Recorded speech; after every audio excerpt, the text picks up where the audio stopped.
O diabo quer você amargo. O diabo quer você reclamando. O diabo quer que você olhe para a tua vida, olhe para o teu momento, olhe para a tua condição e tenha motivos para dizer coisas que vão ofender a Deus, que vai fechar o céu para a tua vida, e você não pode cair nesse laço. O diabo quer que você tenha uma atitude de inveja, o diabo quer que você tenha uma atitude miserável, e você não pode deixar isso acontecer. Agradeça a Deus por algo bem difícil que você está passando agora. Senhor, graças te dou. Eu estou passando por um desafio, uma prova de fogo, mas eu agradeço ao Senhor. Eu estou vendo que eu estou sendo literalmente, eu estou sendo experimentado, eu estou sendo testado.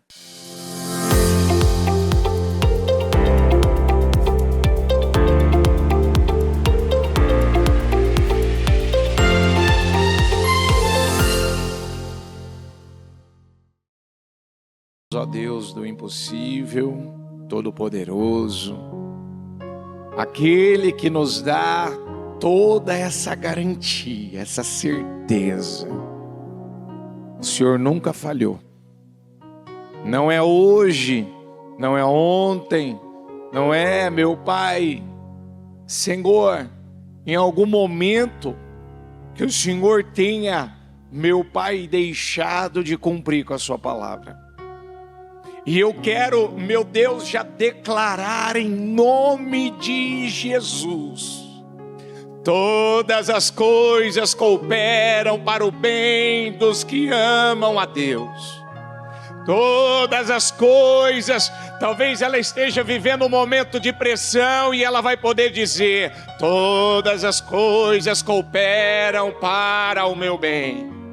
Talvez alguma coisa ainda não aconteceu, meu Pai, do jeito que ela esperava, mas ela vai dizer: todas as coisas cooperam para o meu bem. Talvez, Senhor, não é o momento que ela queria estar vivendo, não é o deserto que ela queria estar passando, mas ela vai dizer pela fé: todas as coisas cooperam para o meu bem. Porque é isso que está escrito na tua palavra. Todas as coisas cooperam. Ainda não aconteceu e não quer dizer nada. Ainda não mudou, isso não quer dizer nada. Ainda não chegou, não quer dizer nada. Ainda ela não tocou, não quer dizer nada. Ela não viu ainda a semente dela, meu Pai, frutificar, mas isso não quer dizer nada, porque todas as coisas cooperam para o meu bem. Tudo coopera. O Senhor está trabalhando em todas as coisas. O Senhor está no controle de todas as coisas. E é por isso que nós precisamos dar uma resposta de fé. É por isso que nós precisamos responder, porque a maior prova de humildade que uma pessoa ela pode dar é quando ela não quer fazer uma coisa, é quando ela não quer se submeter a uma coisa, é quando ela não quer pagar o preço que ela precisa pagar, mas ela diz: Senhor, eu não quero, mas eu vou fazer. Eu vou dizer ao Senhor: eu não queria passar por isso, mas eu vou passar. Porque a humildade, quando uma pessoa ela se quebranta, ela se humilha, Pai.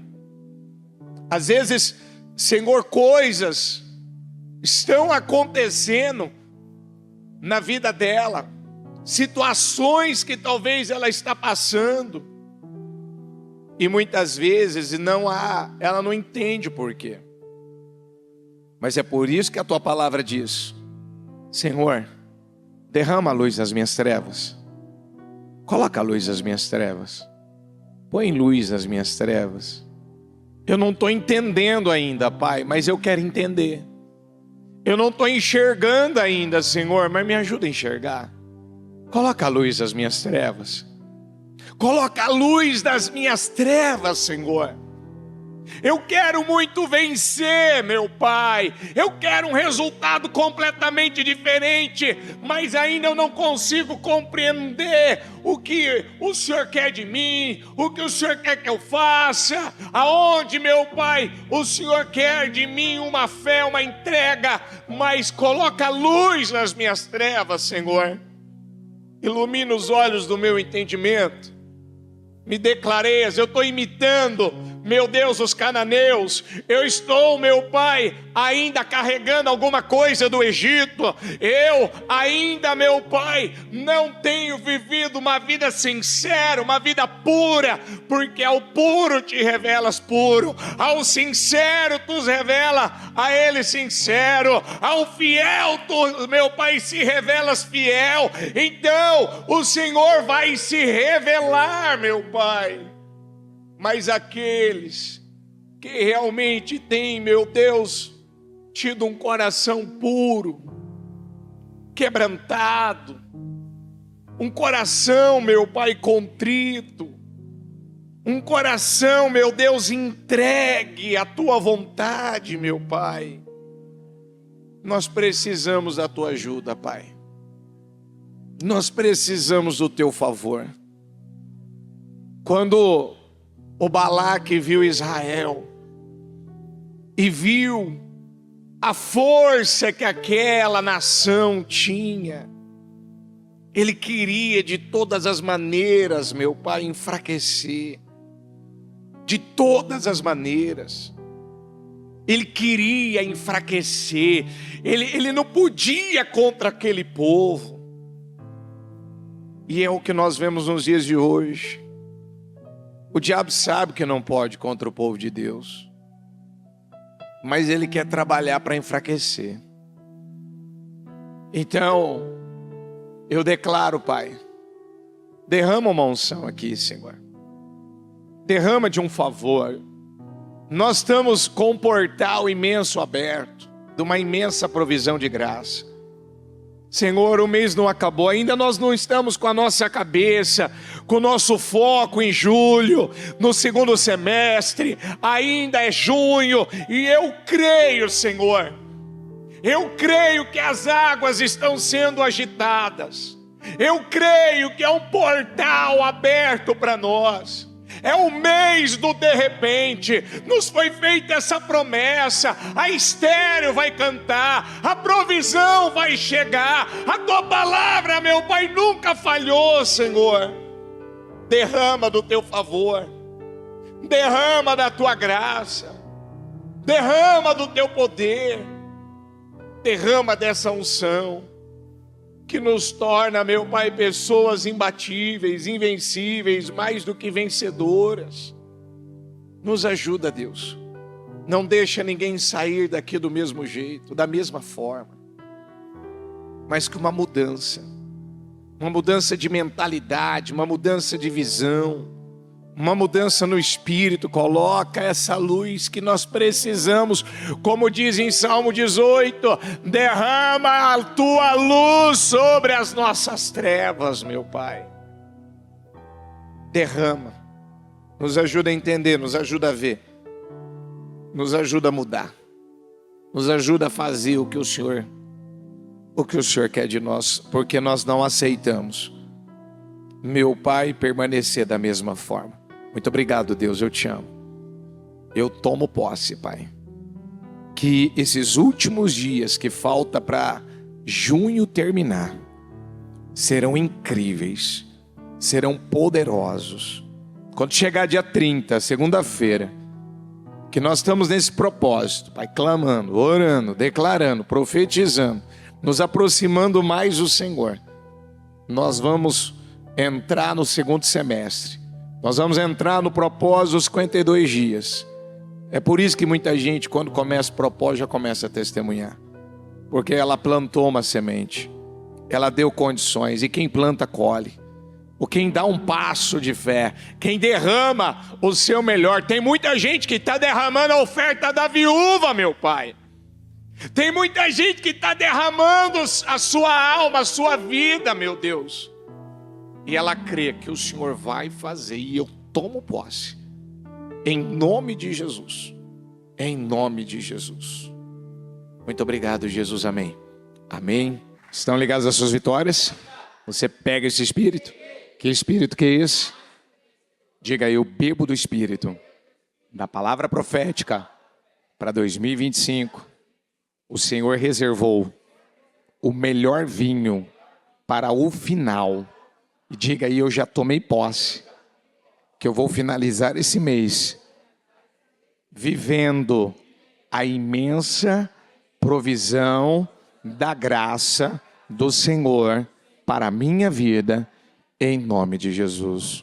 Toca nessa pessoa que está do seu lado e fala para ela, você vai viver a imensa provisão da graça ainda neste mês. Creia, creia. Fala para ele, olha nos olhos dele, fala creia. Acredite nisso em nome de Jesus. Pode sentar, por favor. Pode sentar, por gentileza. Na palavra de quarta-feira, o bispo trouxe uma mensagem com o título Deus é Luz. E uma parte, né, dessa palavra, ela fala a respeito da Páscoa. Quando Israel estava ainda no Egito, você sabe que o Senhor, ele celebrou a Páscoa, a primeira vez foi celebrada ali. E dali para frente o Senhor estabeleceu que uma vez ao ano, o povo judeu, eles estariam comemorando a Páscoa, celebrando a Páscoa. Então, como que se fazia nessa época, após a libertação do Egito, como que eles passavam a praticar isso? Então, havia 4 taças que eles separavam nessa celebração. Havia as ervas amargas, como ocorreu no Egito, os pães asmos, e deixa eu colocar outra aqui que eu esqueci. O cordeiro, né, que era morto, o principal. E quando eles iriam celebrar a Páscoa, o pai de família, ele se levantava, se posicionava ali como um sacerdote, e ele pegava a primeira taça, aonde ele trazia a eles a memória, diga comigo, da santificação.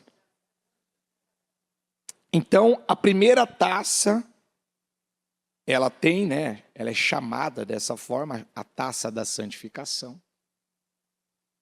Então, era mostrada a importância de viver uma vida santa, separada, consagrada. A segunda taça, ela fala da explanação, aonde ele conta, né, o fato de Israel que estava no Egito e com mão poderosa do Senhor eles foram libertos da escravidão. Porque foram mais de 400 anos, 430 anos, que eles viveram nessa condição. Então, o que se fazia nessa cerimônia, nessa festa da Páscoa? Primeiro, era celebrado o fato de que eles não podiam se esquecer que eles precisavam viver uma vida santa. Na Santa Ceia, o que a gente faz? Quando a gente recebe o pão e o suco de uva, façam isto Então vamos trazer à memória o que o Senhor fez por nós quando Ele nos tirou do Egito. E ali Ele explica, Ele fala, né, como tudo aconteceu. Não dá para falar tudo, né? Foram muitas coisas que aconteceram ali. Eles viram, diga comigo, o sobrenatural. De novo, eles viveram o sobrenatural. Aí a terceira taça, que é a taça de ação de graças, aonde ele fala sobre o pão da aflição e o período que eles viveram no deserto. E claro, né, tem mais milagres aí. Porque você sabe que eles foram sustentados no deserto até que entrasse na terra de Canaã. Mas era importante lembrar o sofrimento, a aflição que eles viveram, aonde era para ser uma travessia de 11 dias no deserto, se transformou em 40 anos.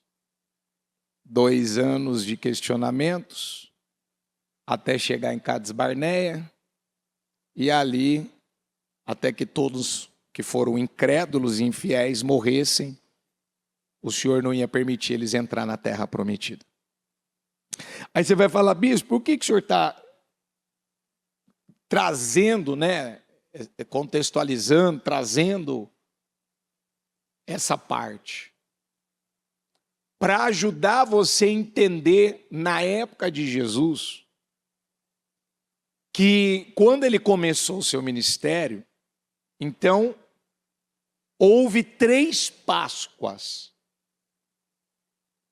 Então, no seu primeiro ano de ministério, a primeira Páscoa fala, diga comigo, da purificação que o Senhor realizou no templo.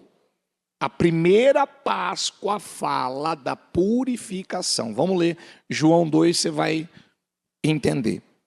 João 2, depois eu falo da última taça. João 2. Quando já estava chegando a Páscoa judaica, Jesus subiu a Jerusalém. No pátio do templo viu alguns vendendo bois, ovelhas e pombas. E outros assentados diante de mesas, trocando dinheiro. Então ele fez um chicote de cordas. Eu fico imaginando essa cena, o Senhor fazendo um chicote de cordas. E expulsou todos de onde, igreja?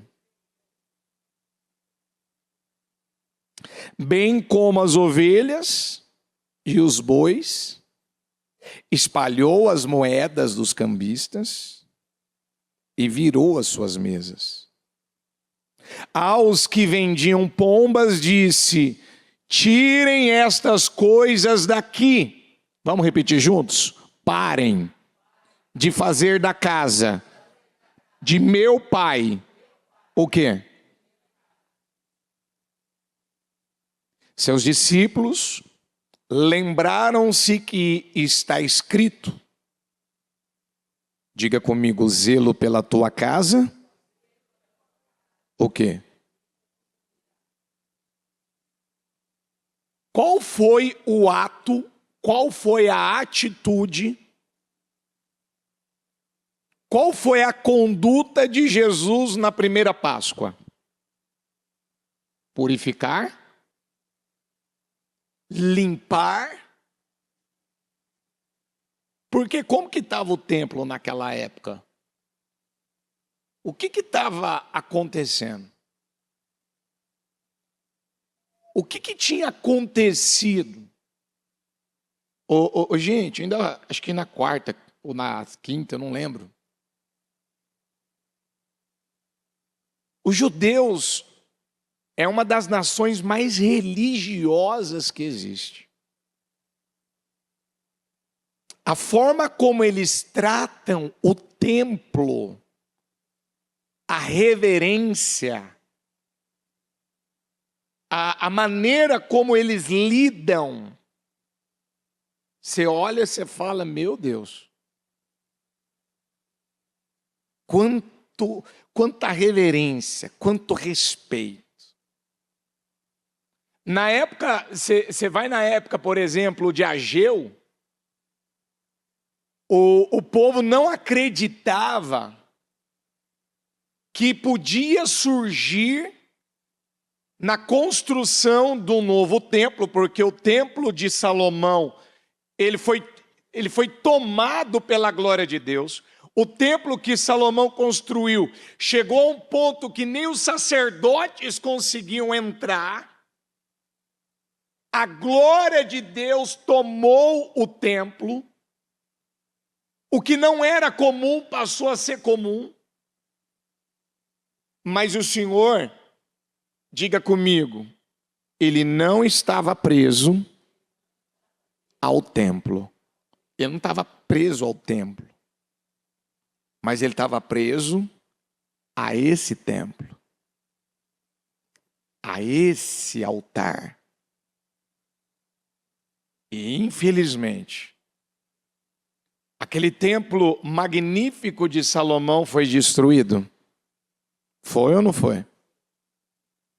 E na época de Ageu, eles não acreditavam que podia se construir um templo aonde a glória poderia superar a glória da época de Salomão. Tanto que eles demoraram para reconstruir mais de, se não me falha a memória, quase 2 décadas. E o Senhor deu uma palavra, deixando claro naquela época pelo profeta Ageu. Diga comigo, a glória da segunda casa será o quê? Então, como eles tratavam o templo? Com muito temor, com muita reverência. Mas aqui, como é que estava o templo? Como que estavam as coisas? Sabe aquele tipo de pessoa que um tempo da vida dele, ele tratou o templo com temor, com reverência, com respeito, com amor, com zelo. Mas aqui o templo estava cheio do quê? Da glória de Deus? Como é que estava esse templo? Virou um comércio. Gente, eu lembro a bispa falar, eu não lembro qual culto que ela falou, mas ela chegou já a pregar que tinha templos na Europa, na Holanda, não me lembro os outros países, acho que na Inglaterra também, mas o que eu mais lembro assim é na Holanda. De lugares que foram templos aonde se cultuou a Deus, aquilo acabou. O povo morreu na fé, o povo morreu no espírito.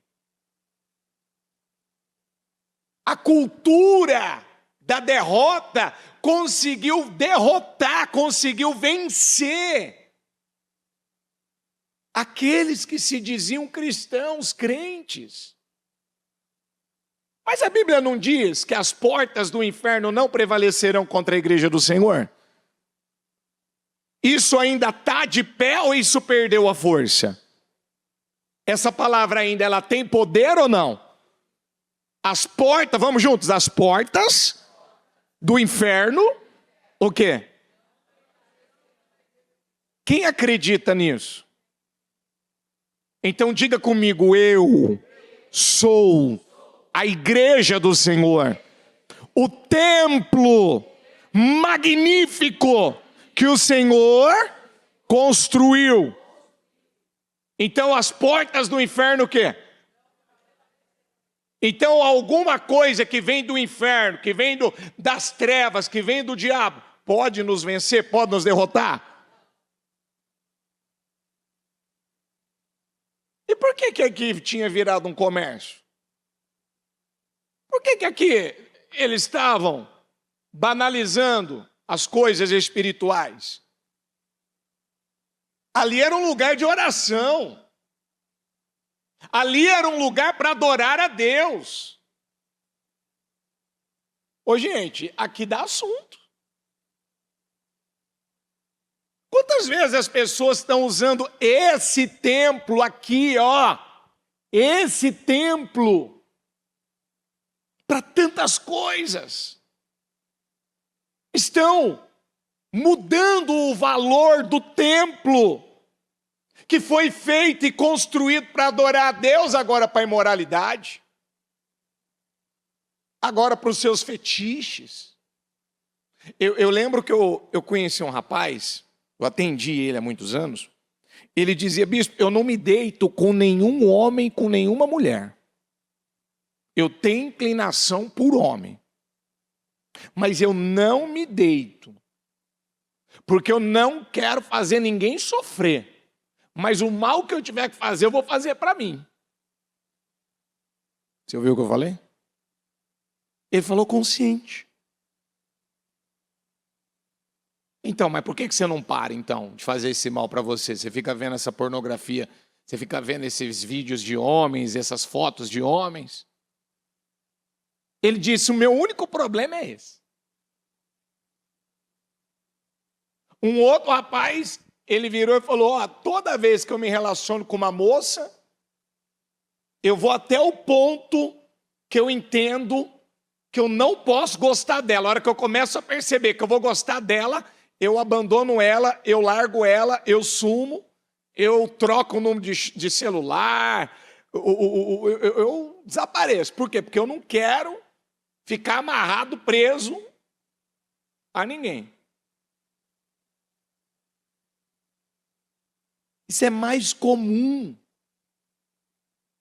A pessoa, ela fez uma inversão de valor, aonde o valor dela, desse templo, ele é para adorar a Deus, para buscar a Deus, agradar a Deus, e ela está usando para o quê? Uns para a ganância, outros para o hedonismo, e por aí vai. Ele vira e fala: ô, gente, para de fazer da casa de meu pai um mercado. Para de fazer do templo um covil de ladrões. Aqui ele estava falando do templo físico, amém? Agora vamos falar do templo espiritual, vamos falar desse aqui de novo? Como é que está esse templo aqui? Porque o mundo hoje, diz a nossa Bíblia, que por aumentar a iniquidade, o amor das pessoas...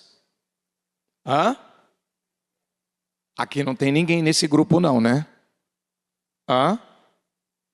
Que o amor esfriou, que o prazer pelas coisas espirituais diminuiu, prazer de orar, de ler a Bíblia, de buscar a Deus, de estar no templo.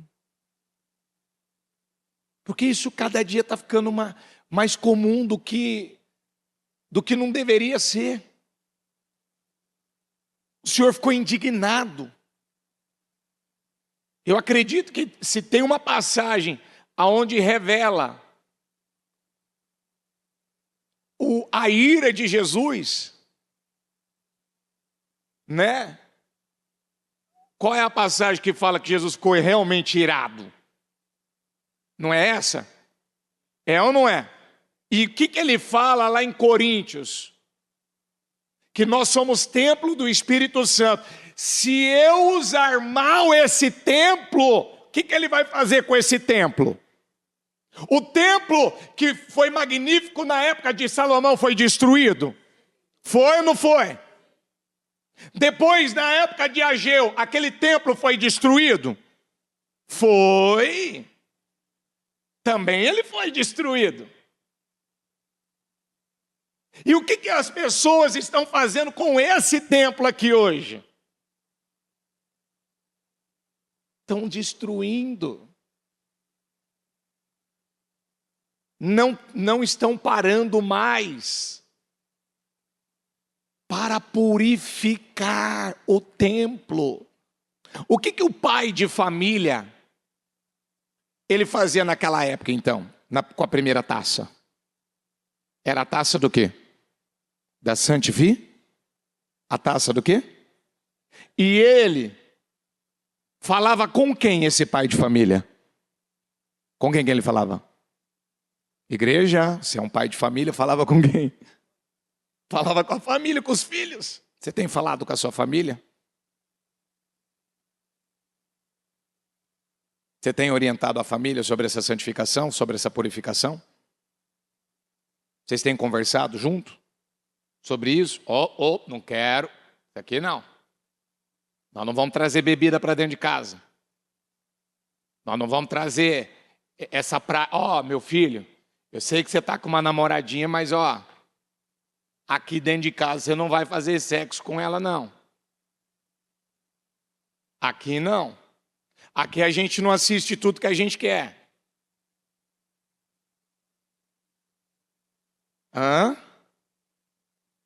O que os cananeus na época faziam, a gente não imita. O que acontecia no Egito, a gente não carrega com a gente mais. Quem está entendendo isso? Qual ponto está faltando purificação? A Bíblia diz que nós não podemos ser amigos de quem? De quem que o Senhor pede para a gente não ser amigo? Outro dia, acho que eu falava essa semana, uma menina virou e falou: ai, bispo, mas é assim, eu não concordo com esse negócio que vocês pregam, que o primeiro beijo tem que ser dado no altar, no dia do casamento. Eu falei, essa menina deve estar beijando muito, porque se ela não está concordando, é porque ela está muito beijoqueira. E também é difícil para mim, eu acabo encontrando muito menino, uns rapazes que não têm os mesmos valores, que eu busco ter em Deus. Eu falei, ela está se iludindo, porque não falta homem bonito, não falta mulher bonita. Ela está indo pela aparência, ela está esquecendo do caráter, ela está esquecendo dos valores, ela está esquecendo dos princípios. Ela está esquecendo da parte principal. Aí vai dar um culto de cultivo familiar aqui. Porque tem certeza, porque se o pai de família, ele tinha que falar com a família, ele tinha que falar com os filhos. Meus queridos, meus amores, não, a gente precisa se purificar aqui. A gente não fala o que todo mundo fala, a gente não faz o que todo mundo faz. A gente não frequenta os lugares que todo mundo frequenta. A gente não tem as amizades que todo mundo tem. Nós precisamos ver como que está esse templo aí. Porque diga comigo, a minha casa é um lugar santo ou não? É a minha vida, o seu corpo, a sua vida é o templo do Espírito Santo. Então tem que ter uma mente santa, ouvidos santos, boca santa, olhos tem que ser santos, as mãos também e os pés e o coração.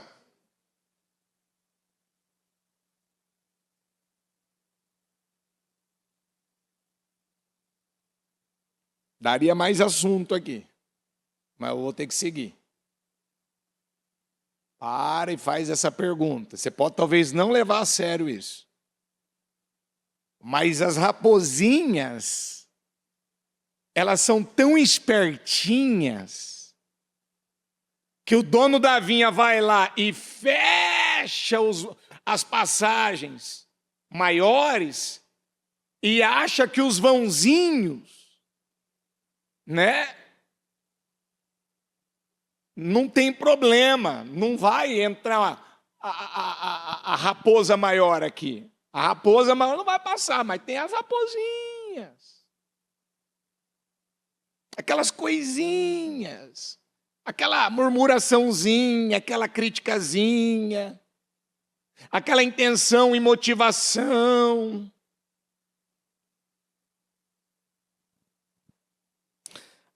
A segunda Páscoa, ela é marcada pela multiplicação. Então vamos lá, João 6. Algum tempo depois, Jesus partiu para outra margem do mar da Galileia, ou seja, do mar de Tiberíades, e grande multidão continuava a segui-lo, porque vira os sinais milagrosos que ele tinha realizado nos doentes. Então Jesus subiu ao monte, sentou-se com seus discípulos, estava próxima à festa judaica da Páscoa. Levantando os olhos e vendo uma grande multidão que se aproximava, Jesus disse a Filipe: Onde compraremos pão para esse povo comer? Fez essa pergunta apenas para pô-lo à prova, pois já tinha em mente o que ia fazer. Filipe lhe respondeu: 200 denários não comprariam o pão suficiente para que cada um recebesse um pedaço. E quando a gente fala de denário, né, que é uma moeda de prata, e que equivalia a cada denário um dia de trabalho braçal, então o valor do trabalho de um trabalhador naquela época correspondia a um denário. Então, se eram 200 denários, eram 200 dias trabalhados. Então, podemos dizer aí, se o ano tem 365 dias, mais de 6 meses. Então, ele estava colocando que mais de 6 meses trabalhado, se pegasse todo esse dinheiro e fosse lá e comprasse pão para aquela multidão, não seria suficiente para dar a eles um pedaço. Ele falou, ó, não dá nem para eles receber um pedaço. Aí acredito, né, que eles estavam ali no meio daquela multidão, buscando um meio, saber o que eles iam fazer. O André está ali e ele encontra um rapaz, né? Irmão de Simão, Pedro tomou a palavra. Aqui está um rapaz com 5 pães de cevada e 2 peixinhos. Mas o que é isto para tanta gente? É tão pouco. Olha, Senhor, eu encontrei aqui um menino que está com um lanchinho de 5 pães e 2 peixinhos. Eu não sei se isso aqui vai dar para fazer alguma coisa, não. Mas eu estou vindo aqui te apresentar e dizer para o Senhor a minha opinião. É pouco demais. 10. Disse Jesus, mande o povo assentar-se. Havia muita grama naquele lugar. E todos se assentaram. Eram cerca de 5, diga comigo, eram cerca de 5.000 homens. Tinha muita gente. Então Jesus tomou os pães, deu graças e os repartiu entre os que estavam assentados. Diga comigo, tanto quanto queriam. Então, em outra tradução vai dizer que eles comeram tanto quanto queriam. E o fez o mesmo com os peixes. O que acontece aqui nessa passagem? Quando o Senhor fez a pergunta ao Filipe, a Bíblia fala que ele já tinha em mente o que ele ia fazer. Porque a maneira do Senhor trabalhar, ela não é natural. A maneira do Senhor atuar, se manifestar, ela nunca é de forma natural. Ela sempre é de forma espiritual, sobrenatural. Quando o pai de família pegou a segunda taça e ele explanou para a sua família o que é que o Senhor havia realizado e feito por eles após a libertação do Egito, diga comigo, ele contou os feitos sobrenaturais, de novo, sobrenaturais, do Senhor em favor do seu povo. O que aquele povo viveu? O sobrenatural. O que aquele povo experimentou? O sobrenatural. O que Jesus, na primeira multiplicação dos pães, na segunda Páscoa, ele queria que eles experimentassem? O sobrenatural. O que Deus quer que você experimente hoje, daqui para frente? Mas como? Se eu estou com a cabeça, se eu tenho a mentalidade do Felipe, o Felipe vira e fala: 200 denários aqui é pouco dinheiro para resolver esse problema. Quando você vai resolver um problema na área financeira, qual que é a primeira coisa que sai de você? Não, eu tenho pouco, eu ganho pouco. Com o que eu tenho é pouco. Não tenho, precisa de muito dinheiro. Precisa de muito. Mas, eu preciso de ganhar muito. Eu preciso prosperar muito. Para comprar uma casa, para comprar um carro, para fazer uma viagem. Você precisa de muito dinheiro ou do favor de Deus? Você precisa de muito dinheiro ou você precisa da bênção de Deus? Você foca no quê, então? No que você foca? Não, fala para você a verdade. Você tem que falar para você a verdade. Porque às vezes a sua maior preocupação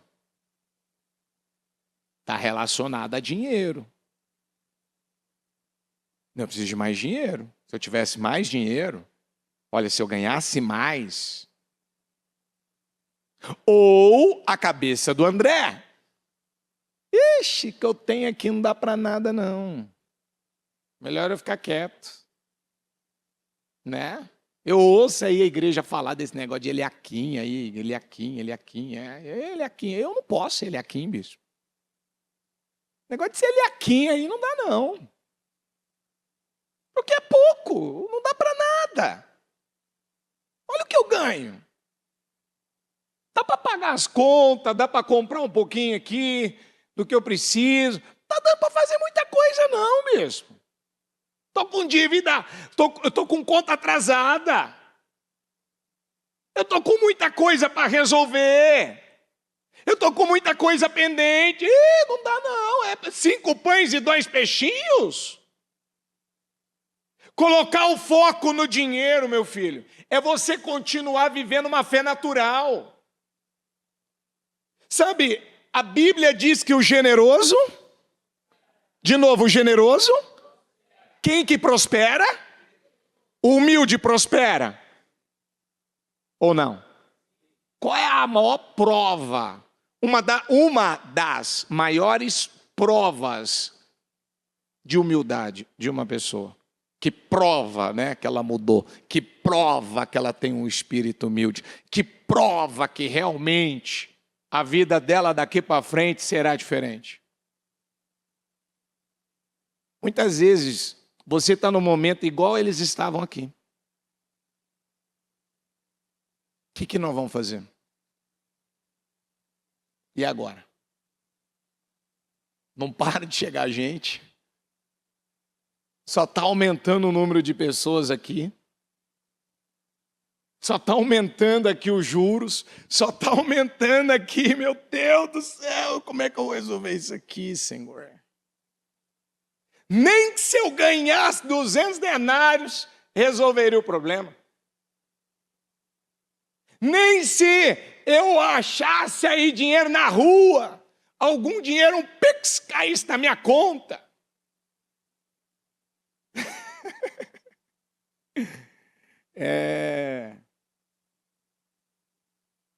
Tem muita gente com uma mentalidade ainda incrédula, natural. Tem muita gente que ainda a cabeça, o foco dele... Eu não nego que por muitos anos da minha vida eu sempre vivi preocupado com essa parte do dinheiro.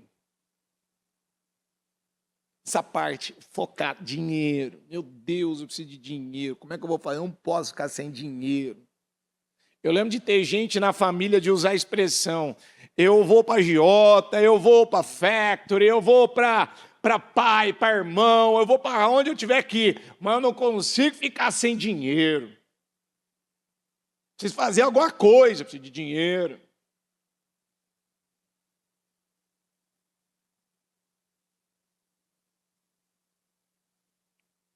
O que Jesus fez aqui, gente? O que ele fez? O que o André tratou como menor, pequeno, pouco, o que ele fez com aquele pouco? O que ele fez? Ele pegou e a primeira coisa que ele fez foi fazer o quê? Fala a verdade. Olha aqui para mim, por favor. Fala a verdade. Você tem agradecido a Deus? Você tem sido grato? Ou não? Porque se eu te perguntar, você tem agradecido realmente a Deus? Ainda que não esteja, é o que o Bispo Fernando deu um exemplo quarta-feira incrível, incrível. Ele disse: uma vez eu fiz uma oferta. E foi uma das maiores ofertas da minha vida. Ele disse.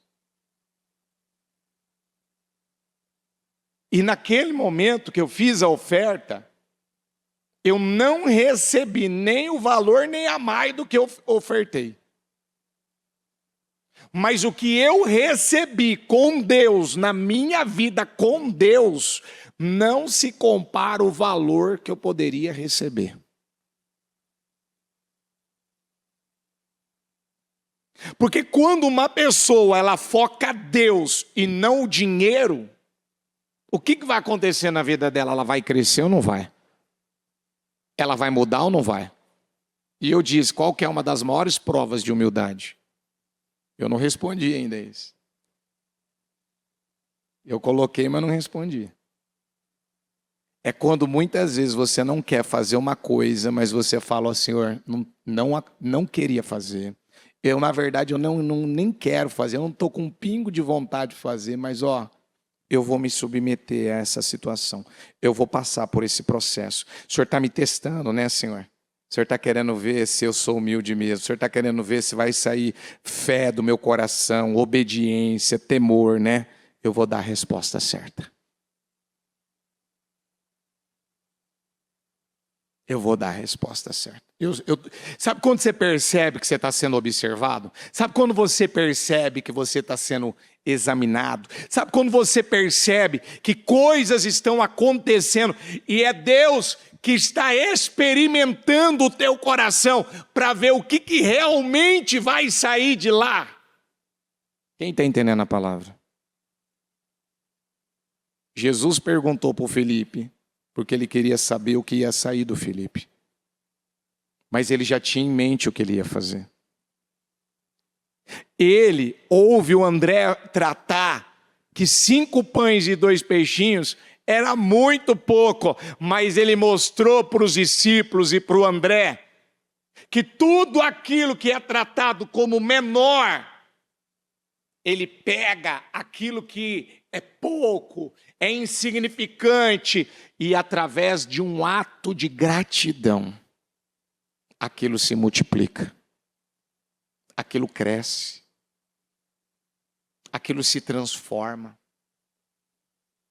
Por quê? Porque o diabo quer que você se amargue, o diabo quer você amargo, o diabo quer você reclamando.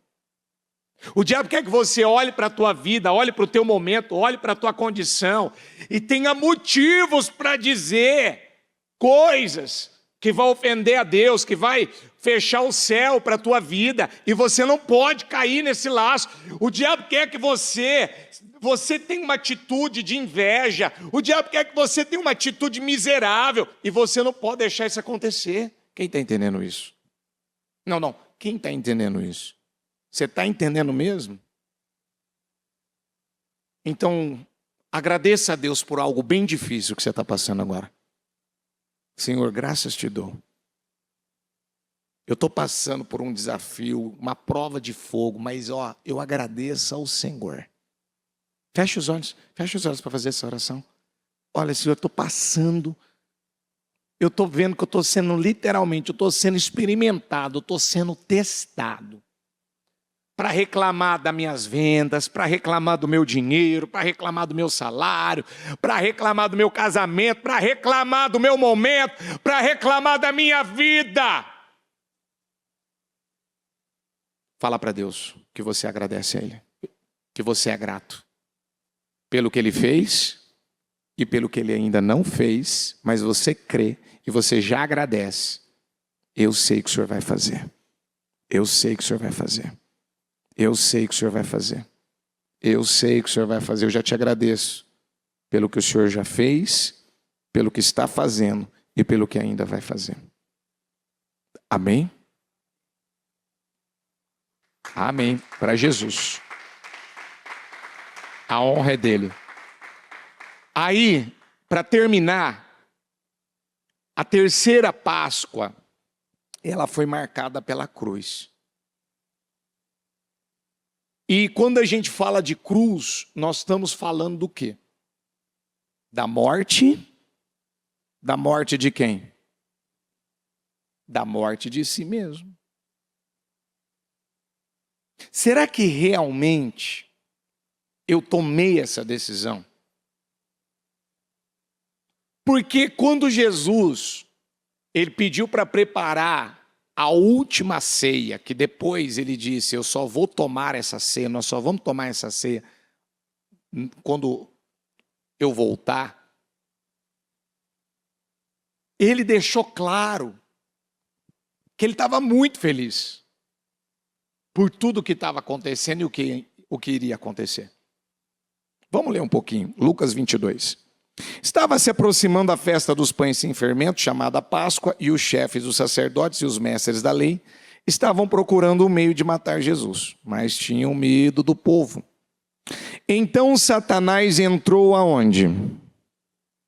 Aonde? Chamado Iscariotes, um dos 12. Judas dirigiu-se ao chefe dos sacerdotes e aos oficiais da guarda do templo e tratou com eles como lhes poderia entregar Jesus. A proposta muito os alegrou e lhe prometeram dinheiro. Não vou nem gastar muito tempo aqui, mas no final das contas, todo aquele dinheiro, aquelas 30 moedas de prata que ele correu atrás, ele ficou com elas. Então cuidado para você não trocar Jesus por alguma coisa que você está tratando aí como algo de valor. E a gente já cantou aqui diversas vezes que eu encontrei o quê? Quem que é seu tesouro? O Jesus. Eu encontrei o meu tesouro.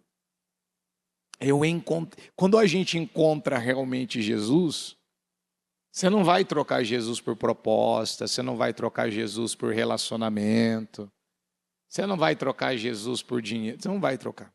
Você não vai trocar. Ele consentiu e ficou esperando uma oportunidade para lhes entregar Jesus quando a multidão não estivesse presente.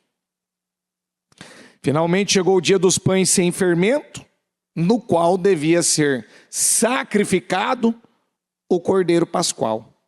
Jesus enviou Pedro e João, no 8, já estou no 8. Jesus enviou Pedro e João dizendo, vão preparar a refeição da Páscoa. Onde queres que a preparemos? Perguntaram eles. Ele respondeu, ao entrarem na cidade, vocês encontrarão um homem carregando um pote de água. Sigam-no até a casa em que ele entrar. E digam ao dono da casa, o mestre pergunta, onde é o salão de hóspedes, no qual poderei comer a Páscoa com os meus discípulos? Ele lhes mostrará uma ampla sala no andar superior, toda mobiliada, façam ali os preparativos. Eles saíram e encontraram, diga comigo, tudo, como Jesus lhes tinha dito. Então, você lembra dessa palavra deles seguirem o homem do cântaro, né? Do pote de água. Então prepararam a Páscoa. Quando chegou a hora, Jesus e os seus discípulos reclinaram-se à mesa e disse-lhes: desejei ansiosamente comer esta Páscoa com vocês. Antes, diga comigo, antes de o quê? Antes de sofrer. Pois eu digo, não comerei dela novamente até que se cumpra no reino de Deus. Recebendo um cálice, ele deu graças e disse: tomem isto e partilhem uns com os outros. Pois eu digo que não beberei outra vez do fruto da videira, até que venha o reino de Deus. Tomando o pão, deu graças, partiu e o deu aos discípulos, dizendo: isto é o meu corpo dado em favor de vocês. Façam isto em memória. Oh, mas não era em memória do Egito? A taça, quando o pai de família estava lá, assumia a posição do sacerdote, ele estava lá, não era para trazer a memória da dor, do sofrimento, da agonia, da angústia, de tudo que eles tinham passado? Sim? Aí Jesus vem agora e fala, naquela Páscoa, ele manda preparar a refeição, está tudo pronto. A hora que ele começa a servir, ele pede para eles, olha aqui, ó. Deixa eu puxar mais um tico aqui, ó.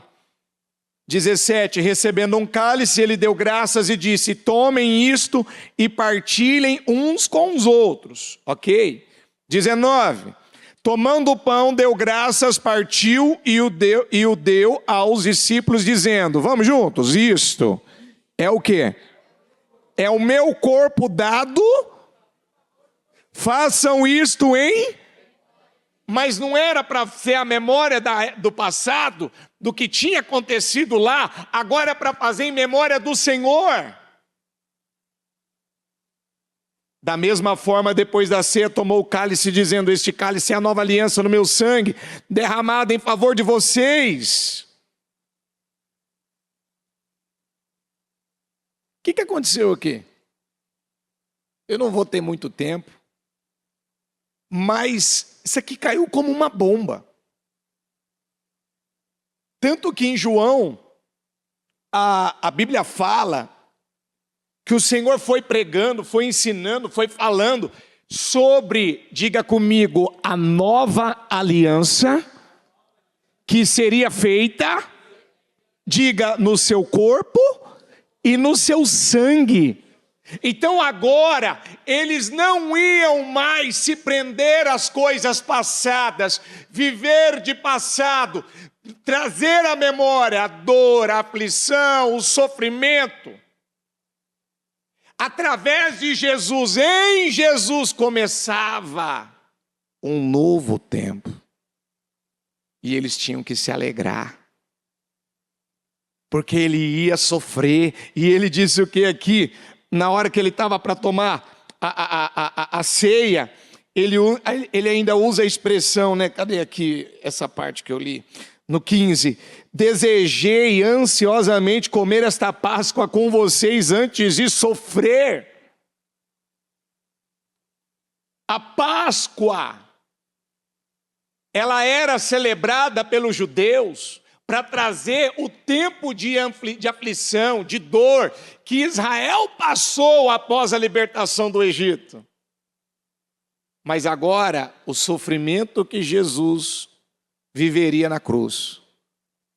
Ou seja, ele ia colocar toda aquela dor, toda aquela angústia, toda aquela... Aí eu posso dar N exemplos, a gente acabou de louvar. Maldição, condenação, enfermidade, derrota, fracasso. Diga comigo, Jesus, na cruz, derrotaria, diga, todo o mal. Sim ou não? Mas e aí? Muitos discípulos, quando o Senhor pregou essa palavra em João, foram embora. Por quê? Porque foi uma palavra extensa que o Senhor deu. E muitos não suportaram quando ele falou a respeito disso. Ainda até o Pedro virou e falou: "Ô Senhor, para onde iremos? Só o Senhor tem palavras de vida eterna." Não vai dar tempo de eu ler tudo, de eu falar tudo. Ele disse: "Todo aquele que come a minha carne e bebe meu sangue permanece em mim e eu nele." Então daqui para frente, diga comigo: a vida vem de mim, a paz, a alegria vem de mim, vem dessa aproximação, desse relacionamento, dessa comunhão, dessa atitude de você entender que você não vai viver mais o tempo da dor, do sofrimento do Egito, do deserto. Agora é o tempo da graça, é o tempo de uma nova aliança, de um novo concerto. Porque quem está em Cristo, nova criatura, as coisas velhas, e eis que o quê? Era exatamente isso que o Senhor queria deixar claro para eles. Através de mim, em mim, vocês vão encontrar vida, força, cura, libertação, mudança. Mas de tudo que eu preguei, eu quero que você guarde uma coisa: Deus é luz. É luz. E quando o Senhor criou os céus e a terra, a luz, Ele fez separação entre a luz e as trevas. Existe uma separação. Tem que haver essa separação. Tem que haver na nossa vida espiritual. Sim. Quando Jesus foi crucificado na cruz, qual foi a única coisa que trouxe agonia para o nosso Senhor? Foi a separação de quem? A separação do Pai.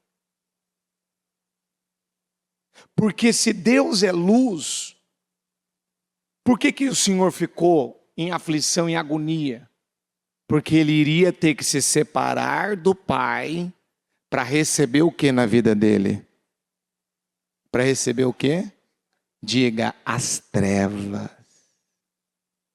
O que representa as trevas? A maldição, o pecado, a condenação, a culpa, a amargura, as enfermidades.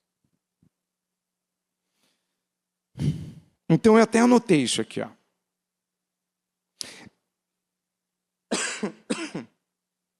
Naquele momento Jesus se tornou maldito, assumindo o peso do pecado, do assassino, do torturador, do mentiroso, do estrupador, do promíscuo, do ladrão.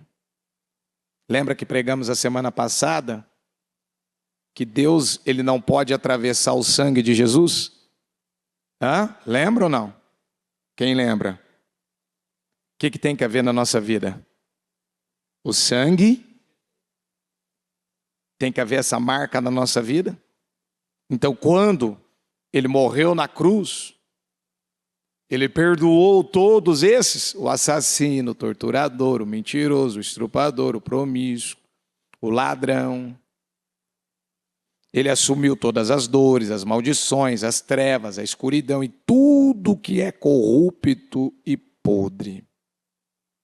Diga comigo: foi a primeira vez que Jesus se separou do Pai. E aí, para eu terminar, se Jesus estava angustiado, aflito ao receber as trevas sobre si e ao estar separado do Pai, como pode alguns crentes buscar deliberadamente as trevas e desconsiderar o sacrifício da cruz? Tem gente que as trevas entra na vida dele e ele acha normal. Cadê a luz de Cristo? Cadê a luz do Senhor? Esses dias ainda eu vivi uma situação em casa que o Senhor, Ele colocou luz nas minhas trevas, que é o que está lá em Salmo 18, 28. Senhor, põe luz nas minhas trevas. Porque muitas vezes a pessoa, ela está dentro da igreja, algo na vida dela está parado, está travado, está amarrado, ela está com uma enfermidade que está lá não sei há quanto tempo, e ela não fala, peraí, Senhor, aonde é que está o problema na minha vida? Porque a enfermidade faz parte das trevas, uma vida de derrota, de fracasso faz parte das trevas, uma vida infeliz, uma vida desanimada, uma vida derrotada faz parte das trevas. E quando Jesus ficou em trevas, ele recebeu as trevas.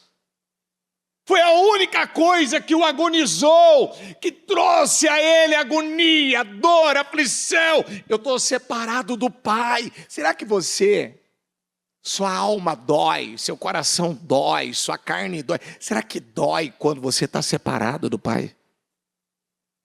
Quando você se afasta do Pai? Está cheio de gente vivendo uma vida desengrejada. Está cheio de gente que vir para a igreja é um parto. Está cheio de gente que está dentro da igreja. Às vezes ele está dentro da igreja para dormir. Ele está dentro da igreja para reclamar. Ele está dentro da igreja só para criticar. Ele está dentro da igreja muitas vezes olhando, tentando encontrar um erro, um defeito, uma falha, um problema. Que eu falei esses dias. Deixa eu ver. Cadê? Tenho a votação do culto. Deixa eu dar uma nota para esse culto. Deixa eu dar uma nota para o louvor. Deixa eu dar uma nota para o batalhão da cura. Deixa eu dar uma nota para o trabalho que é feito nessa igreja. Sabe quando a pessoa, ela pegou as trevas que está lá fora, a opinião, a cultura, tantas coisas que está lá, e agora ela está dentro da igreja, aonde era para ela adorar a Deus, era para ela aproveitar cada minuto do culto. Ela está no celular, ela está conversando, ela está distraída. Como que uma pessoa dessa vai brilhar? Ela não vai brilhar. Deus é luz. E Ele fez separação entre luz e trevas. Então há separação. A separação em casa, a separação no trabalho, a separação aonde quer que eu vá. Amém? Quem está entendendo? Há separação? Você tem vivido realmente uma vida separada, uma vida como foi pregado? Porque a quarta taça fala da passagem do Salmo, acho que é Salmo 100 e... Cadê aqui? 126, 136. Fugiu aqui, cadê? Salmo 136. Capítulo todo. Diga comigo, deem graças ao Senhor, porque Ele é bom. O seu amor dura para sempre. Deem graças ao Deus dos deuses. O seu amor dura. E o 3 para terminar. Deem graças ao Senhor dos senhores. Diga comigo, deem graças ao Deus dos deuses, ao Senhor dos senhores. De novo, eu devo dar graças ao Deus dos deuses. Diga, o meu Jesus é o Senhor dos senhores, é o Rei dos reis, é o Deus dos deuses. E aí você quer usar o templo que Ele lhe deu para adorar outro Deus, para adorar Mamon, para adorar o que está aí fora. Ele é luz. E deveria haver esse mal-estar, essa coisa. Não, eu não quero. Eu não quero. Como eu tenho ouvido a bispa falar demais.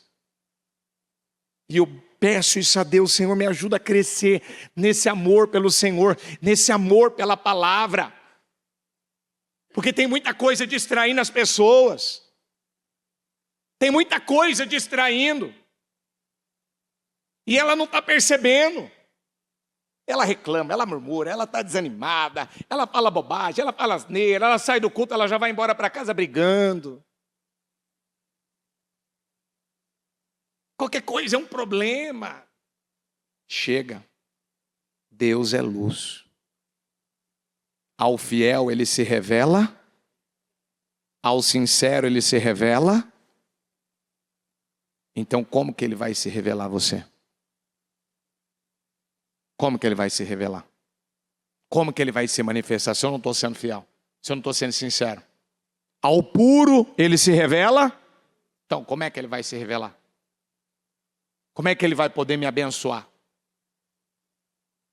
Se o meu coração ainda ele é orgulhoso, como é que ele vai poder se manifestar? Me abençoar? Amém? Fique em pé, por favor.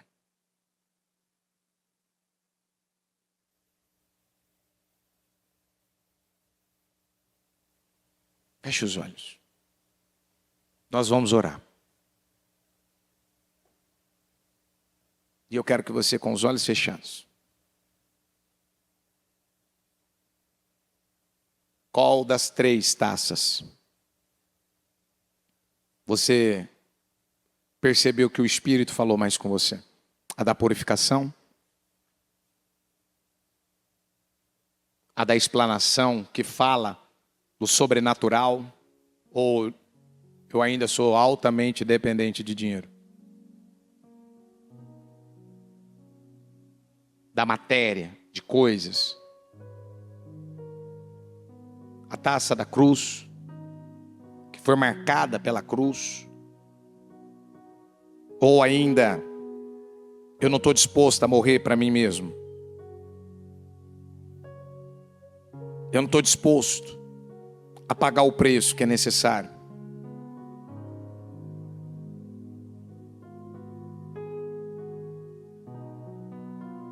Será que hoje você pode dizer, Deus é luz e Ele fez separação, como diz lá em Gênesis. E disse Deus, haja luz, e houve luz. E viu Deus que era boa a luz.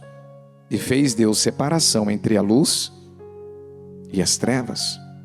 E esta é a mensagem que dele ouvimos e vos anunciamos, que Deus é luz. Diga comigo, Deus é luz, e não há nele treva nenhuma. Diga comigo, nenhum fio. Diga, nenhum fiozinho de trevas. Não há.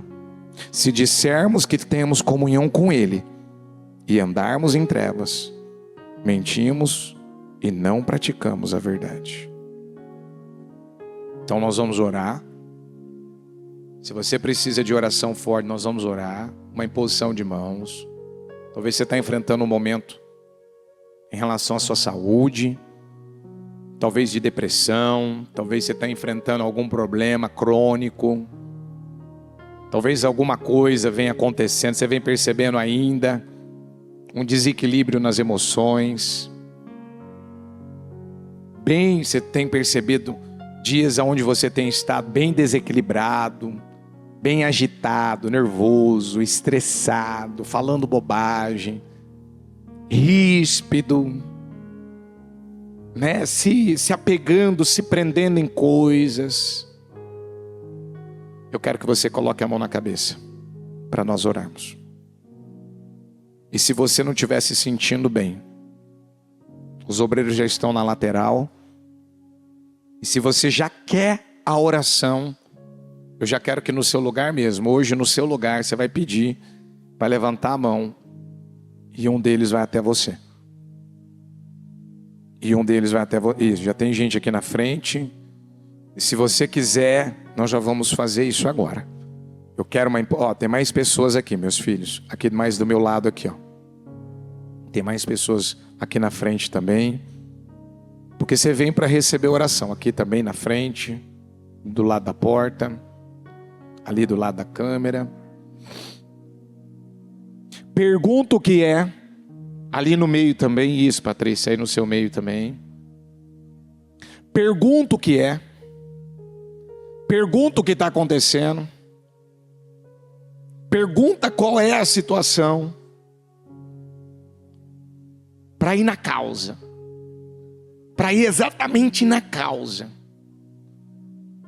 para orar, para repreender, para expulsar isso aí. Se tem uma opressão, se tem um demônio, se tem uma força negativa, ela vai ter que sair. Em nome do Senhor Jesus. Eu quero dar uma ordem agora. Senhor, vai passando com teu sangue agora. Quem está aqui na nave, quem está na transmissão, quem está acompanhando o culto de casa, Senhor, vai passando com teu sangue agora. Vai passando com teu sangue agora. Vai passando com teu sangue agora. O sangue de Jesus tem poder sobre a vida dela agora. O sangue de Jesus tem poder sobre a mente dela agora. O sangue de Jesus tem poder sobre os caminhos dela agora. O sangue de Jesus tem poder sobre o coração, sobre a alma dela, sobre a mente dela. O sangue de Jesus tem poder. O sangue de Jesus tem poder. Senhor, vai queimando agora. Vai queimando todo o mal agora. Todo o mal que tem atuado na vida dela. Todo o mal que tem oprimido a vida dela. Ela tem sofrido um ataque, um peso, uma opressão, uma inveja, um olho gordo, uma palavra que talvez foi liberada contra a vida dela, uma palavra maldita, uma oração contrária. Talvez ela está sobre um efeito de feitiçaria. Talvez ela está sobre um efeito, ó meu Pai, de inveja. Talvez ela está sobre um efeito de uma palavra que foi liberada contra a vida dela, uma maldição. Eu ordeno agora em nome de Jesus. Vai queimando agora, Senhor. Vai queimando agora, Senhor. Vai queimando agora, Senhor. Vai queimando agora, Senhor. Vai queimando agora todo o mal que está acompanhando a vida dela, todo o mal que está oprimindo a vida dela. Esse peso no corpo, essa pessoa que vive pesada, essa pessoa que vive angustiada, que vive oprimida, vai queimando agora. Vai queimando agora esse nervosismo, essa irritabilidade. Essa pessoa que vive irritada, ela vive nervosa, ela vive sem paz, ela vive sem alegria, ela vive sem ânimo, ela vive sem força. Agora em nome de Jesus, vai queimando agora, Senhor. Vai queimando agora, Senhor. Vai queimando agora, é uma ordem que eu dou em nome do Senhor Jesus. Toda a opressão que vem, meu Pai, afetando a vida dela. Ela ultimamente, ela tem chorado mais. Ela ultimamente, ela tem estado mais sensível. Ela ultimamente, ela tem perdido o sono. Ela não tem conseguido dormir. Ela tem tomado medicação. Ela tem tomado remédios. Eu ordeno agora em nome de Jesus. Vai queimando agora. Vai queimando agora, vai queimando agora, vai queimando agora. Meu Deus, vai queimando todo o mal agora em nome de Jesus. Todo o mal que tem atuado nas finanças dela, todo o mal que tem atuado na empresa dela, todo o mal que tem atuado no trabalho dela. Algo entrou naquela empresa, algo entrou naquela empresa, algo entrou no trabalho dela. As vendas pararam, as vendas estão minguando. As coisas estão amarradas, as coisas estão travadas. Essa família que não se entende, esse espírito da divisão, das brigas, das contendas, da desunião, do desamor, esse esfriamento nesse casamento. Esse casal que se encontra um com o outro frio, um está frio com o outro, não há mais amor, não há mais respeito. Eu ordeno agora, sai da vida dela agora. Sai agora, sai da vida dela agora. Pensamentos de derrota, pensamentos de fracasso, que ela não vai conseguir, que ela não vai conseguir, que ela não vai dar conta, que ela não vai vencer, que a vida dela não vai mudar, que ela não vai sair do lugar. Em nome de Jesus, queima agora, Senhor. Senhor, queima agora em nome de Jesus. Queima agora. Talvez ela está enfrentando uma perseguição, um ataque nas emoções. Agora em nome de Jesus. Vai queimando agora. Vai queimando agora, pastor Tadeu. Vai queimando agora em nome de Jesus. Vai queimando agora em nome de Jesus. Vai queimando agora em nome de Jesus. É uma ordem que eu dou agora. Todo mal. Ela que veio talvez do espiritismo. Ela que veio talvez, Senhor, de uma outra religião, aonde ela, meu Pai, muitas vezes era dominada, era possuída por entidades, por forças negativas, contrárias. Eu ordeno agora em nome de Jesus. Sai da vida dela agora. Sai da vida dela agora. É um cansaço, é um desânimo, é uma fraqueza, é uma moleza, é uma preguiça, é um mal-estar, é um peso no corpo. Ela que sofre com pressão alta, ela que sofre, meu Pai, meu Deus, com problema nas artérias, meu Pai, no sangue, nos ossos. Eu ordeno agora, sai da vida dela agora. Sai da vida dela agora essa inclinação para imoralidade, essa inclinação para mentira, essa inclinação, meu Pai, para dinheiro. Eu ordeno agora em nome do Senhor Jesus. Isso tem desgraçado com a vida dela, isso tem roubado a vida dela. Sai agora. Medo de errar, medo de não conseguir, medo de ser pego, medo de ser pego, medo de dar errado, medo de fracassar, medo de falhar, medo. Eu ordeno agora esse medo que muitas vezes ela tem em relação às finanças, esse medo, essa preocupação que ela tem, meu Pai, em relação à vida sentimental dela. Eu ordeno agora em nome de Jesus, queima agora, queima agora, queima agora. O medo de não engravidar, medo de não ter filho, medo de não se casar, medo de não ser realizado, medo de não prosperar. Eu ordeno agora em nome de Jesus, todo mal, toda opressão, toda carga negativa contra a vida dela. Agora eu ordeno em nome de Jesus, tira a mão e diga, sai! Sai e sai. Clama o sangue de Jesus 7 vezes. Fala bem forte com você. O sangue de Jesus tem poder sobre mim. O sangue de Jesus tem poder sobre a minha vida. O sangue de Jesus me purifica de todo mal. O sangue de Jesus me purifica de todo mal. O sangue de Jesus me garante a vitória. O sangue de Jesus tem poder sobre a minha mente, tem poder sobre o meu coração, tem poder sobre a minha vida. O sangue de Jesus tem poder sobre o meu casamento, tem poder sobre os meus filhos, tem poder sobre a minha casa, tem poder sobre as minhas emoções, tem poder sobre o meu coração. O sangue de Jesus tem poder, é poder, há poder no sangue de Jesus. Senhor, eu estou coberto pelo sangue de Jesus, eu estou coberto pelo sangue de Jesus. Eu estou protegido pelo sangue de Jesus. Eu sou purificado pelo sangue de Jesus. O sangue de Jesus.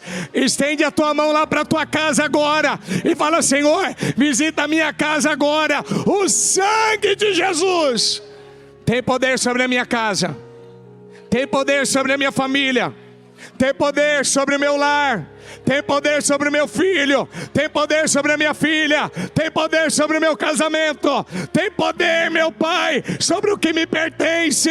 O sangue de Jesus tem poder. Salva a minha família, Senhor. Salva a minha casa, Senhor. Salva a minha família, Senhor. Salva a minha casa, Senhor. Salva o meu lar, Senhor. Salva, Senhor. Faz uma obra que eu não posso fazer, só o Senhor pode fazer. Salva, Senhor. Salva, Senhor. Faz essa obra. Eu te peço, olha para mim. Olha para minha fé. Olha para o meu clamor. Olha para minha oração. Olha para o meu coração, Senhor. E me dá essa vitória. Coloca a mão nessa poltrona como um ato profético. Fala o nome dessa pessoa. Faz uma oração forte. Faz uma oração que talvez você nunca fez de verdade. Senhor, em nome de Jesus, eu quero. Quem que você quer de volta? Quem que você quer de volta? Quem que você quer aqui na igreja?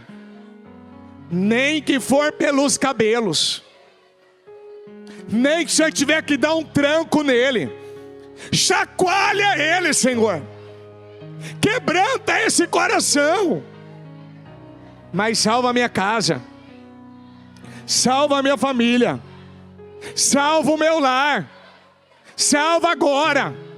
Senhor, Eu estou te pedindo em nome de Jesus. Liberta ele do vício. Liberta ele, liberta ela da bebida. Liberta ele, liberta ela das drogas. Senhor, o Senhor me libertou. O Senhor me curou. O Senhor me salvou. Eu ando na luz. Eu tenho vivido na luz. Então eu não aceito trevas na minha vida. Eu não aceito trevas na minha casa. Eu não aceito as trevas, meu Pai. Eu não quero trevas. Eu não quero trevas. Eu quero a salvação. Eu quero a conversão. Eu não sei o que o Senhor vai fazer. Eu não sei o que o Senhor vai fazer.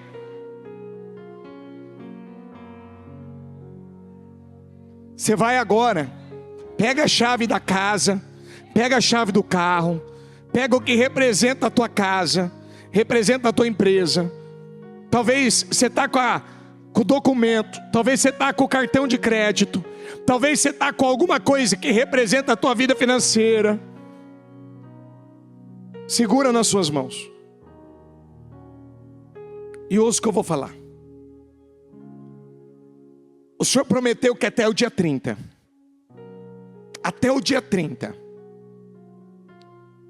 o de repente dele vai acontecer. Deus tem operado com uma imensa provisão de graça. Portas gigantescas estão se abrindo. Dinheiros, gente, se tem alguém que está com dinheiro parado, dinheiro retido, um valor que você tem que receber de um cliente, escuta o que eu vou te falar. Não para de chegar testemunhos de pessoas que tinha dinheiro para receber, mas não tinham o que fazer aquele dinheiro sair. Pessoas que Deus, ainda um rapaz me mandou mensagem essa semana falando: bispo, o mês de junho, Deus não me abriu uma porta, Deus escancarou. Eu nunca ganhei tanto dinheiro na minha vida igual eu estou ganhando agora. Eu estou pedindo para parar, eu estou pedindo para me dispensar, e eu não. E eles falam: não, mas eu preciso de você. A gente não encontra ninguém excelente igual você. E a pessoa tenta dispensar trabalho. E eles dizem: eu aumento, eu pago para você o quanto você quiser, mas eu não quero perder você. Da pessoa fala: bispo, eu estou vivendo uma coisa que eu nunca vivi na minha vida. Então levanta aos céus, clama o sangue de Jesus por isso, fala: Senhor, o Senhor sabe que eu tenho sido fiel, o Senhor sabe que eu tenho te honrado. Você está sendo fiel, você está honrando o Senhor, você está agradando o Senhor. Eu quero uma mudança até o dia 30. Eu não quero mais uma conta atrasada. Eu não quero mais um boleto atrasado. A Karina testemunhou, falou que ela tinha coisas para pagar, e ela fez a oferta da viúva, e não há de ver, ela conseguiu sanar com o valor que ela tinha, sobrou R$81, e ela disse: eu não vou ter mais nada, e eu não quero terminar um mês do mesmo jeito. E em 17 minutos Deus honrou a fé dela. A Flávia na segunda-feira, em 4 horas Deus destravou o que ela queria, o que ela precisava para a vida dela. Quantos que estão, ainda ontem um dos bispos testemunhou de gente no culto de quarta-feira, na hora da oração que o bispo realizava, dos jovens, que foi abençoado, que foi curado, que coisas, que a pessoa ainda falou: olha, está acontecendo tanta coisa. Vamos, eu quero que você ore agora. Eu quero que você ore agora. Vamos, sai dessa mentalidade natural. Vamos viver o sobrenatural. Você tem que crer no sobrenatural. Você tem que crer no sobrenatural. Você tem que crer no sobrenatural. A segunda Páscoa foi marcada pelo sobrenatural. Eu quero, meu Pai, eu quero a minha vida marcada pelo sobrenatural. Eu quero viver o sobrenatural. Eu quero tocar no sobrenatural. Eu quero o sobrenatural na minha vida. Eu não sei como, eu não sei de que jeito, eu não sei de que maneira, eu não sei como o Senhor vai fazer, eu não sei como o Senhor vai me responder, eu não sei como o Senhor vai me abençoar, mas eu declaro, eu profetizo, eu determino, ainda nesse mês, meu Pai, de junho, até o dia 30, o Senhor vai enviar uma imensa provisão de graça. Uma imensa provisão de graça. Uma imensa, isso, levanta os céus, o que você tem nas mãos, e fala para Deus: Senhor, eu confio, o Senhor vai enviar para mim uma imensa provisão da tua graça. Ó meu Pai, o Senhor é o Deus Jiré, é o provedor. O Senhor vai prover na minha vida. O Senhor vai prover na minha vida. Você lembra do voto que o Jacó fez com o Senhor? Senhor, se o Senhor me der pão para comer, vestes para vestir, se o Senhor me guardar nessa viagem que eu faço, a partir de hoje o Senhor vai ser o meu Deus, e tudo que o Senhor me der, certamente eu tirarei o dízimo. Como é que ele voltou para a terra dele? Ele voltou com 2 caravanas. O homem que chegou com uma mão na frente e outra atrás, ele fez um voto com Deus, um voto com o Senhor. Então eu não sei o que Deus quer de você. Eu não sei qual é a entrega que o Senhor Ele está pedindo para você. Mas uma coisa eu sei: Deus vai derramar dessa imensa provisão de graça, e vai derramar na vida daqueles que creem. Eu abençoo a tua vida em nome de Jesus. E eu profetizo uma imensa provisão de graça. Eu profetizo uma imensa provisão de graça. Eu profetizo em nome do Senhor Jesus, que você venha viver essa imensa provisão de graça, que você venha tocar, que você venha alcançar. Fala para Deus: eu declaro em nome de Jesus, essa dívida vai cair por terra, esse boleto vai ser pago, essa causa na justiça, Senhor, essa ação na justiça, o Senhor vai me dar vitória, o Senhor vai me favorecer, o Senhor vai me honrar. Aquele processo que estava parado, ó meu Pai, que há muito tempo estava parado, ele vai sair. O Senhor vai fazer essa obra em nome de Jesus. O Senhor vai fazer essa obra, e o teu nome vai ser glorificado, o teu nome vai ser exaltado, em nome de Jesus Cristo, em nome de Jesus. E agora, com a mão no coração, diga comigo: Deus, Ele ensinou na palavra de hoje que Jesus purificou o templo. Você vai purificar o templo? Você vai purificar o templo de qualquer pensamento ruim? Qual pensamento ruim vai ser da tua vida a partir de hoje? Qual sentimento errado vai ser de você a partir de hoje? Qual é o assunto que você não vai mais voltar a falar? Qual é a prática? Qual é a distração? Qual é o entretenimento? Nas horas vagas que você diz que não tem nada para fazer, o que você acaba fazendo? Qual que é o teu entretenimento? Qual que é o teu hobby? O que você usa? O que você faz? O que você coloca diante dos seus olhos? O que você deixa os seus ouvidos ouvir? O que você acaba deixando descer ao seu coração? O que você acaba tocando? Aonde você acaba pisando? O que você acaba fazendo? Senhor, eu decido que eu vou purificar o templo. Eu decido que eu vou purificar o templo. Você acha que todo dia a gente não precisa purificar o templo? Ainda que alguém diga: não, mas eu já estou com o meu templo purificado. Aquele que está de pé, aquele que está de pé, eu julgo estar firme, eu julgo estar de pé. Cuide-se. É aí que você precisa de Deus mais. É aí que você precisa mais do Senhor. Para eu encerrar a oração, toma uma decisão que você vai purificar o templo. Toma uma decisão, em nome de Jesus. Toma uma decisão. Eu estou purificando o meu templo, Senhor. É isso que eu quero. Eu quero purificar o templo. Eu quero purificar o templo, Senhor.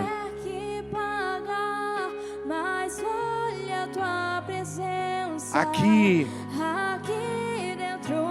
o que é mais importante para você? E não importa o que eu tiver que mudar, quero agradar a Ti. Quero adorar. Quero adorar a Ti, Deus. E não importa. E não importa o preço que eu tiver que pagar. Mais vale a Tua presença aqui dentro de mim. E não importa. E não importa o que eu Coloca, Senhor. tiver que Coloca a luz das minhas mudar. trevas. Quero agradar a Ti. Eu quero e eu vou. Quero adorar a Ti. E não importa o preço que eu tiver que pagar, mas vale a Tua presença aqui dentro de mim.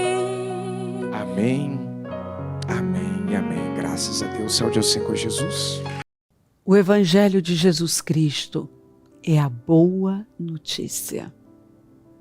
Jesus tomou o nosso lugar pela punição do pecado, para que pudéssemos entrar em seu lugar de vida eterna. Eu convido você agora a se voltar para o Senhor em seu coração e dizer: eu o recebo como meu Senhor e Salvador. Eu entrego tudo nas suas mãos. Eu deixo todas as partes da minha vida que não o honram e passo a viver a partir de hoje intencionalmente para servi-lo, honrá-lo e celebrá-lo como meu Senhor e Salvador. Jesus é a porta de salvação, é o caminho, a verdade e a vida. Ele é o pão da vida e Ele te ama.